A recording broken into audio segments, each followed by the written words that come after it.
By the time you're in your early 20s, it's already begun. You can't feel it. I know that's hard to believe, but it's already begun. This buildup can harden and narrow your arteries, restricting blood flow. Over time, a plaque can rupture and burst. So that yellow stuff comes in and it's squeezing the blood flow. But if it bursts, it can then cause a serious cardiovascular event, which we'll see in the next adaptation. So what happens is, if you incrementally become a longevity builder and raise your VO2 max score, you will start to get decreased inflammation and more molecules in the blood vessels that slow the progression of plaque development. And that's very, very exciting. One of the reasons that I'm pursuing such a high VO2 max for my age and gender is I want the best anti-plaque defense. Because I'll tell you now, there are medications that you can go to for a doctor and a cardiologist to prevent, or not prevent, to help drive down plaque development.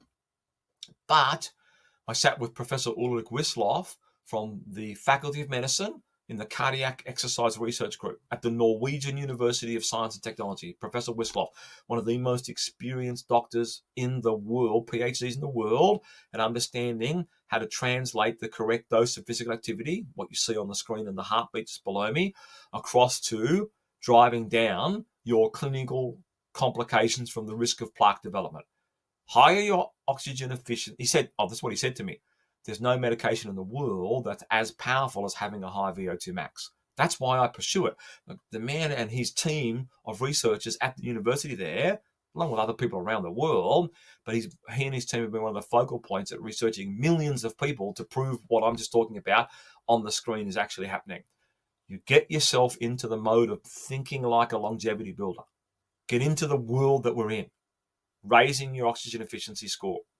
And you'll see a decreased risk in the clinical complications from the buildup of plaque or atherosclerosis. I'm saying it wrong every time, inside your arteries. And you want to do that. Because when I talked earlier in this video episode about my father passing away at 46 years of age, it's this, what you see on the screen. Atherosclerosis developed in his body way back in his early 20s, possibly before, at a rapid rate.